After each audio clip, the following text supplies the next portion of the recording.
Eh bien salut à tous, aujourd'hui une nouvelle review, on s'attaque au Luger P08 de chez WE que j'ai acheté chez Airsoft Entrepôt pour 95 euros. Alors deux trois choses à propos de la réplique, elle pèse 930 grammes, développe 310 fps, elle est disponible en trois tailles différentes, donc ici c'est la version 8 pouces, la version artillerie. Elle est également disponible en version 4 pouces et 6 pouces, également plusieurs coloris, donc la version black, la version chromée et la version gold, c'est quelque chose d'assez récurrent chez WE. Ils font très très souvent en tout cas une version silver de leur réplique. Euh, Au niveau des chargeurs, donc de base, la réplique est vendue avec un chargeur comme ceci, mais il faut savoir qu'il existe également des chargeurs tambour qui contiennent 50 coups, je crois. WE en ce moment, bon, le chargeur 50 coups, ça fait un moment qu'il existe, mais récemment WE a posté une photo qui montre qu'ils développent beaucoup de chargeurs tambour pour leur réplique de poing, notamment pour le T33 sorti il y a quelques années, également pour les 1911 je crois. Donc je trouve ça très moche un chargeur tambour sur une réplique de poing, mais c'est vrai qu'au moins vous n'avez pas de problème de billes, hein. C'est sûr qu'avec 50 coups vous allez y arriver. Autre chose, moi ça plutôt fait rire, mais en gros WE filte toujours ses canons, ce qui est quelque chose de très bien, hein. Ça permet de mettre un modérateur de son très facilement, sans acheter d'adaptateur, mais sur un modèle comme ceci, bon, à moins d'avoir vraiment pas de goût et de faire ce que je suis en train de faire actuellement, donc voilà, à moins de pas avoir de goût et de faire un truc comme ça, le canon fileté sert pas à grand chose, clairement, hein. Là, c'est faute de goût suprême, je trouve ça très très moche. Déjà que la version artillerie est très longue, si en plus on y rajoute un silencieux comme ceci, c'est vraiment voilà, pas très joli, donc on va enlever ça tout de suite, hein, parce qu'il faut pas déconner non plus. Mais voilà, bon, c'est toujours sympa, j'imagine, de proposer un canon fileté, mais c'est vrai que sur ce genre de réplique, l'intérêt est, je trouve, tout de même limité. La réplique fonctionne à gaz, donc. Au niveau des défauts, alors, la peinture, bon, c'est WE, certains me diront, c'est pas très étonnant, certes, mais c'est de l'ancien WE, c'est-à-dire que, pour moi, les répliques WE de maintenant font quand même un effort là-dessus. C'est pas encore toujours au top, mais on est très loin des qualités à l'ancienne. Alors, je vais essayer de zoomer sur la partie. Parce qu'en fait, pour l'instant, la réplique est neuve, hein. Si vous voulez, la réplique n'a qu'une semaine, donc forcément, l'usure n'est pas très présente. Alors, est-ce qu'on va la voir à la caméra? Alors voilà, il y a un petit point de rien du tout, hein, vous allez me dire, c'est ici où la peinture a sauté.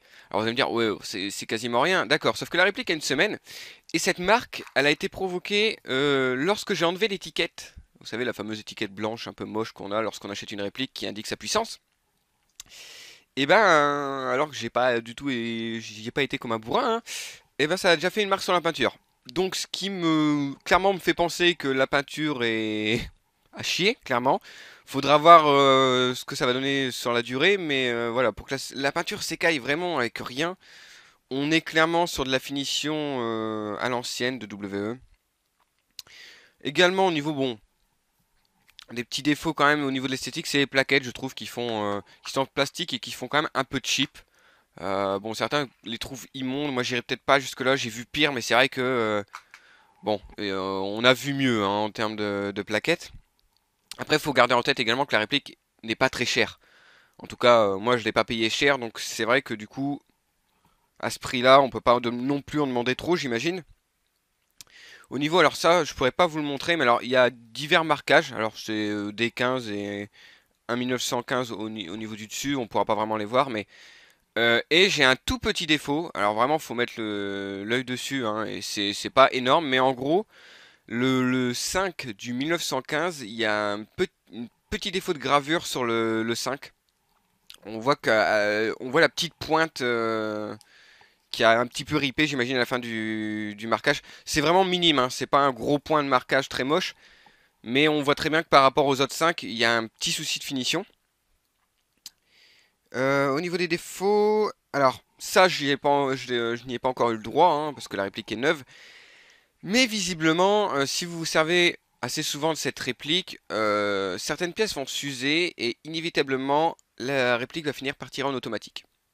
Alors je ne sais, je n'ai pas noté à quoi cette panne, enfin si, ce défaut est dû, on va dire. Je n'ai pas noté la pièce en cause, mais en gros, il y a une certaine pièce qui s'use et votre Luger va finir par tirer en automatique. ce qui est pas terrible. J'ai même vu une vidéo où le Luger tirait tout seul. Donc là, ça devient dangereux. Par contre, si sans appuyer sur la queue de détente, pardon, le Luger tire tout seul, là, ça devient dangereux tout de même.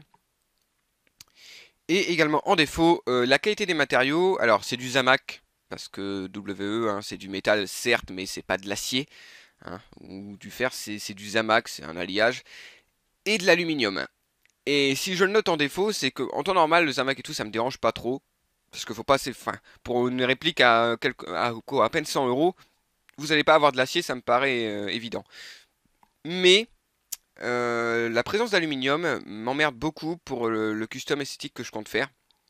Puisque l'aluminium ne se bronze pas vraiment comme du Zamac. Alors, il y en a qui disent que c'est possible, il y en a qui disent que c'est impossible. J'imagine que Chris Adams, lui, il trouverait une combine pour y arriver. Donc du coup forcément ça m'a un peu embêté pour le custom. On a quand même trouvé une solution avec la personne qui va custom ce Luger. J'en dis pas plus pour le moment. Mais voilà, du coup c'est vrai que qualité de matériaux pas top, hein. Déjà le Zamac c'est pas forcément le matériau le plus ouf. Si en plus vous ajoutez de l'aluminium à ça, bon, c'est pas ouf ouf. On va désormais passer aux qualités, hein, parce que même si là j'ai cité quand même pas mal de défauts, la réplique a beaucoup de qualités également. Déjà le prix. Puisque bon, après, comme je l'avais dit dans mon unboxing, ça faut vraiment se méfier des magasins où l'achetez parce que ça dépend beaucoup des magasins. J'ai vu des magasins qui le vendaient à 150, 200 euros. Sur un soft entrepôt, le prix normal c'est 105 euros, je crois. Et moi je l'avais payé 95, 96, je sais plus exactement en section bonne affaire. Donc aux alentours de 100 euros, vous pouvez le trouver, sachez-le. Ne dépensez pas 200 euros pour cette réplique. À 200 euros, je pense que j'aurais descendu cette réplique pour les défauts qu'elle a. Euh, et également, alors, possibilité de mettre une crosse. Alors, la crosse n'est pas fabriquée par WE, il me semble qu'elle est fabriquée par Tanaka. Bon, bien évidemment, ce n'est qu'esthétique, hein, vous n'avez pas de recul à compenser sur une réplique de points en airsoft. Mais voilà, c'est toujours quelque chose de sympa si vous aimez le look avec une crosse. Sachant que là, il me semble que le Luger artillerie a une crosse spécifique pour lui. Par contre, où trouver les crosses, j'en n'en sais rien. Et si c'est vraiment fait par Tanaka, il y a des chances que ça soit très cher, hein. Peut-être même le même prix que la réplique. Donc voilà, à vous de voir. Moi, c'est pas spécialement, c'est pas vraiment le genre de truc qui m'intéresse. Au niveau des finitions, parce que certes, bon, la peinture est pas ouf et j'ai quand même un petit pet sur le marquage au-dessus. Mais globalement, la réplique a de la gueule, elle est plutôt bien finie, honnêtement. Du coup, c'est vraiment dommage d'avoir utilisé des matériaux pas forcément dingues. Les performances sont sympas, même si, de ce que j'ai pu voir, ça dépend du modèle sur lequel vous tombez, hein. C'est un peu le truc du chip, c'est que soit vous tombez sur un modèle qui n'a aucun souci et qui fonctionne du feu de Dieu, soit vous tombez sur une galère qui va avoir soit des problèmes de pièces, soit va avoir des performances pas top. Pour le mien, c'est correct, c'est tout à fait jouable. J'ai pas mesuré la portée, mais on est sur du 20-25 mètres facile, et c'est plutôt précis honnêtement de base. La valve du chargeur est étanche, donc ça aussi c'est bien parce que moi étant donné que j'utilise beaucoup des répliques à gaz, il y a beaucoup de marques qui ne mettent pas de valve étanche et du coup lorsque vous mettez du gaz dans votre chargeur, il y a plein de gaz qui s'enfuit partout, c'est vraiment pas dingue. Et le chargeur, là ça a été la bonne surprise. Alors déjà j'aime beaucoup ce petit système pour faire descendre la lèvre du chargeur. Hein, on évite le petit truc de rien du tout qui vous nique le long là quand vous le descendez tout comme ça. Et alors qu'il est petit, hein, on est limite plus petit que sur qu'un chargeur 1911, et bien il a une très bonne autonomie. Il vide deux chargeurs, alors ça dépend du temps, ça dépend du gaz, ça dépend pas mal de choses, mais deux chargeurs il est vide, même si pour moi le deuxième chargeur, la réplique ne se bloque pas Elle continue de tirer même si le chargeur est vide quoi. Mais vraiment pour la taille du chargeur, j'étais étonnamment surpris quand j'ai vu le chargeur, je fais oh là, ça, si c'est comme du 1911, ça va pas tirer toute la capacité en billes. Et si, aucun souci là-dessus, vraiment. Très bon point sur le chargeur, vraiment. Et également, alors, c'est pas une qualité ou un défaut ça, mais lors de l'unboxing, je vous avais montré que, en gros, avec la réplique, j'ai eu un manuel de 1911. Et bon, je me suis un peu moqué de WE, mais en fait, visiblement, c'est pas WE le souci, puisque toutes les reviews que j'ai vues de cette réplique, eh bien, en fait, était livré avec un fascicule du Luger, très bien expliqué, visiblement, très bien illustré, Alors du coup, je vais contacter Airsoft Entrepôt parce que, bon voilà, le démontage est pas très compliqué, ça se trouve facilement sur le net. Mais des répliques un peu particulières comme ça, c'est toujours bien d'avoir un manuel. Je vous avoue qu'avoir un manuel sur un 1911 ne m'intéresse pas spécialement parce que je sais comment ça se démonte. Mais pour un GBB si particulier, bon, un manuel n'est pas trop quoi. Mais apparemment, ce n'est pas la faute de WE, je vais voir ça avec Airsoft Entrepôt. Alors petite chose également, alors ça c'est le genre de maniement, bon ceux qui connaissent l'arme ou la réplique ne seront pas étonnés, mais c'est vrai que quand c'est votre première réplique comme ça, bon c'est pas des choses auxquelles vous êtes habitué. Par exemple, alors hop, là la réplique n'est pas armée, je ne peux pas mettre le chargeur. Vous voyez, ça bloque. Je vais pas forcer plus que ça parce que voilà, qualité des matériaux, tout ça, mais voilà, ça bloque, pas moyen. Et en fait, il faut armer la réplique. Et là, vous pouvez mettre le chargeur. Voilà, c'est des petites choses comme ça qu'il faut expérimenter au début parce que c'est vrai que c'est pas spécialement obvious quoi comme chose. Je pense qu'on a fait le tour et on va passer donc au test de tir. Donc le test de tir, j'ai pas grand chose à en dire finalement, si ce n'est que je suis agréablement surpris par le kick de la réplique. Je ne savais pas du tout comment ça allait kicker en fait, puisque le système de culasse est quand même tout de même un peu particulier. Mais c'est vraiment sympa. Alors c'est pas le kick le plus intense que j'ai pu avoir entre les mains, mais c'est plus gros que ce à quoi je m'attendais. Sinon voilà, à niveau précision, on entend que je touche quand même relativement souvent. Ce n'est aussi que les organes de visée sont très rustiques, hein, parce qu'à l'époque c'était comme ça. Et du coup, surtout pour quelqu'un qui suis malvoyant comme moi, c'est vraiment pas facile d'utilisation. Mais on s'y fait assez vite si on prend le temps de viser. Donc là, je ne dis plus rien et on se retrouve pour la conclusion. Donc je vous laisse entendre si je touche ou pas.